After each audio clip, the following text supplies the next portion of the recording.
আপনারা জানেন আজকে আমার এখানে কোনো পূর্ব নির্ধারিত কর্মসূচি ছিল না। আমি গতকাল ঠিক করি এখানে আরামবাগে আসব, পরশু রাতে, কালকে সকালে আমি জানিয়েছি। আমি আজকে হরিণঘাটা থেকে সভা শেষ করে যখন ধনেখালি যাচ্ছিলাম তখন হঠাৎ খবর পেলাম এখানে আমাদের নির্বাচিত সাংসদ, একজন তপশিলি জনপ্রতিনিধি মিতালি বাগের উপর যেভাবে সিপিএম হাড়মাদরা চড়াও হয়েছে, তাকে বাঁশ দিয়ে তার গাড়ির কাঁচ থেঁতলে ভেঙে দিয়েছে, তার শরীরের বিভিন্ন জায়গায় কাঁচের টুকরো ঢুকে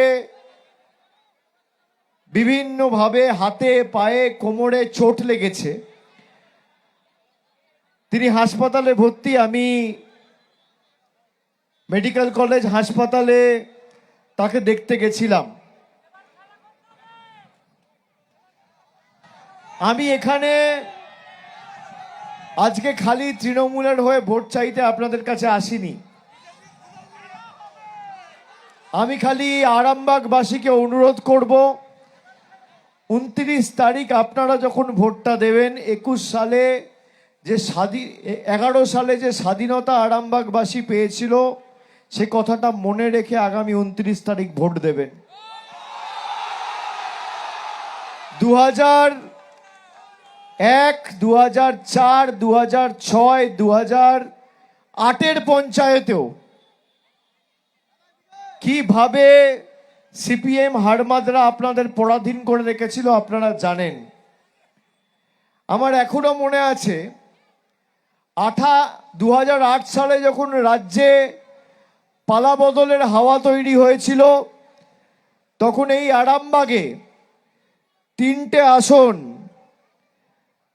আসন সংখ্যা 36 জেলা পরিষদ, 37 জেলা পরিষদ, 38 জেলা পরিষদ। 36 নম্বর আসনে ভোট পড়েছিল 44,000, সিপিএম পেয়েছিল 40,000। 37 নম্বর জেলা পরিষদ আসনে ভোট পড়েছিল 49,000, ভোট পড়েছিল 55,000, সিপিএম পেয়েছিল 49,000।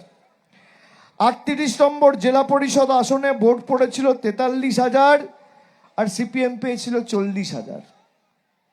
আজকে সেই সিপিএম এর হাড়মাতগুলো জামা পাল্টে, জার্সি পাল্টে, কাস্তে হাতুড়ি তারা ছেড়ে দিয়ে পদ্মফুলের আশ্রয়ে রয়েছে।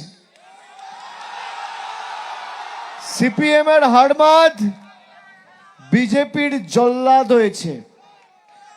যারা আজকে মিতালির উপর চড়াও হয়েছে, আক্রমণ করেছে, আমি মিতালিকে জিজ্ঞেস করলাম তাদেরকে চেনো? বললো, দাদা আমি বুঝতে পারিনি, সেভাবে মনে পড়ছে না। ওর অবস্থা এমনিও খারাপ, ও এতই দুর্বল হয়ে গেছে। কিন্তু আমার নজর সবার উপর রয়েছে। যারা ভাবছে মিতালির উপর কারা চড়াও হয়েছে আমরা জানি না, সমাজশ্রীর স্বামী সৌমেন পাল, দোলন, এই 4 জন প্রাথমিকভাবে যুক্ত আমার কাছে খবর রয়েছে। আরো যারা যুক্ত সামনের সিসিটিভি ক্যামেরা দিয়ে বেছে বেছে বার করব। একটা এসসি মহিলা, তপশিলি মহিলা, তার গায়ে যারা হাত দিয়েছে, 4 তারিখে তৃণমূল আরামবাগ জিতুক বা হারুক, আমরা গতবারও আরামবাগ হেরেছিলাম, গোঘাট হেরেছিলাম, খানাকুল হেরেছিলাম, পুরসুরা হেরেছিলাম, কিন্তু উদারতা পার পেয়ে গেছিলে। এবার আমি নিজে দায়িত্বে থাকব। 4 তারিখ 12টার পরে কোন জল্লাদের কত ক্ষমতা আর কার দিল্লির বাবা কাকে বাঁচাতে আসে, আমি 4 তারিখ দেখব।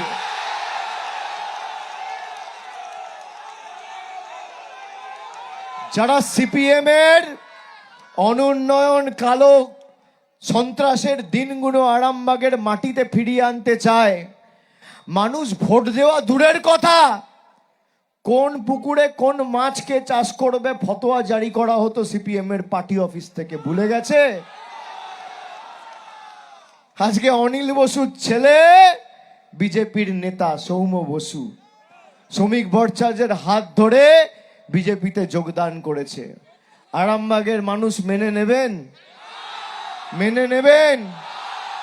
তৃণমূল না থাকলে কোনো উন্নয়ন এখানে হবে না। যে উন্নয়ন শুরু হয়েছিল থমকে গেছে।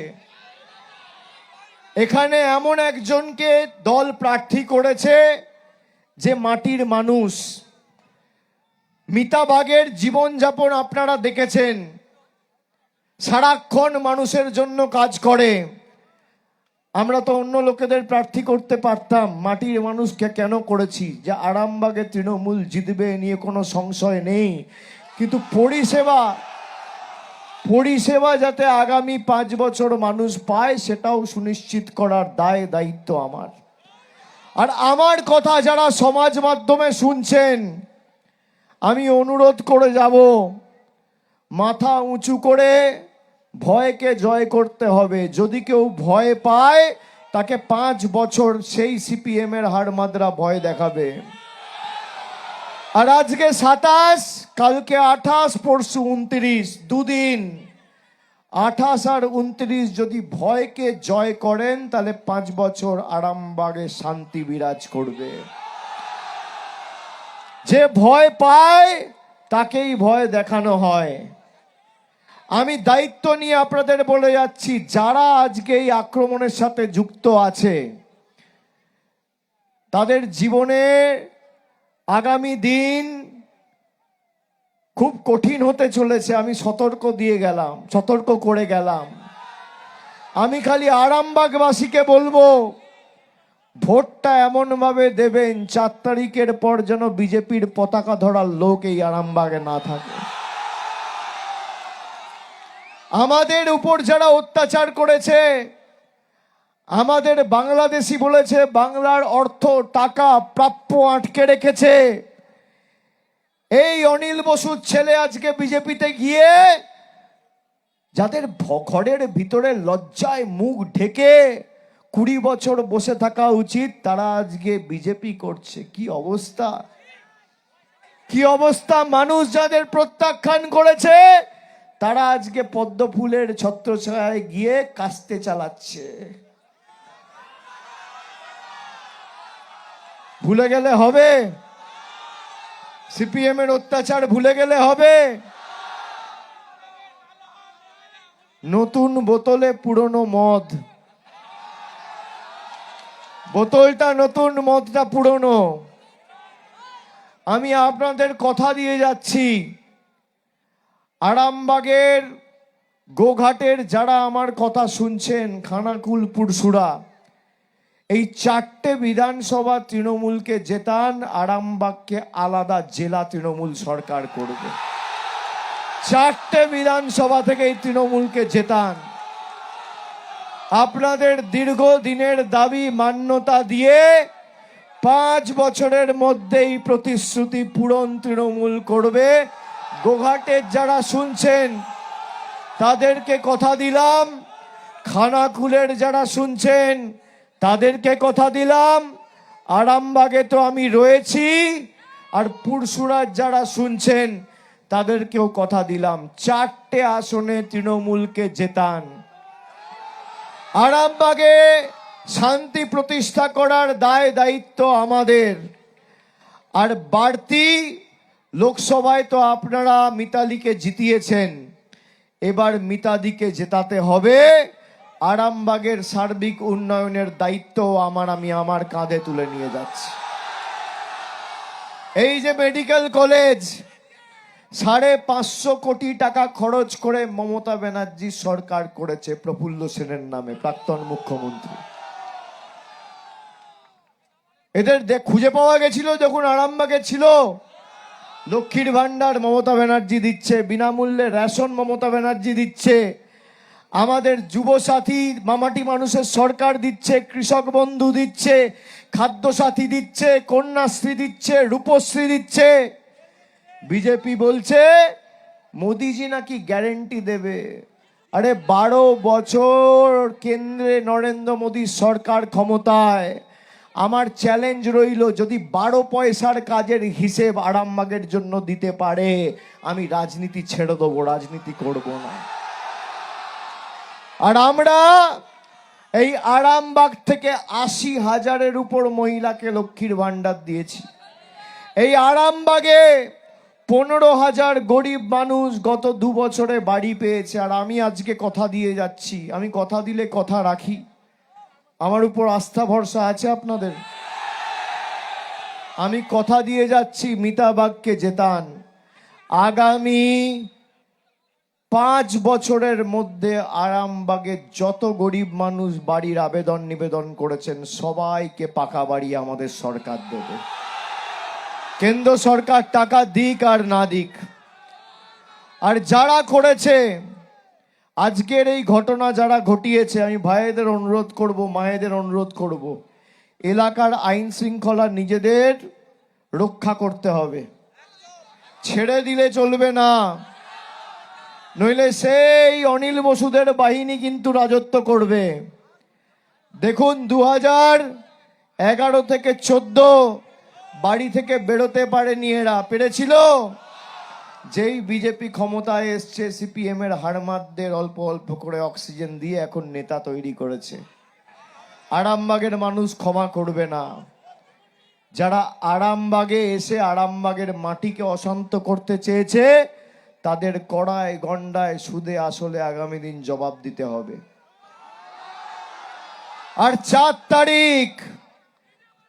তারিখ মমতা বন্দ্যোপাধ্যায় যতই উদার হোক, আরামবাগের স্টিয়ারিং আমার হাতে থাকবে।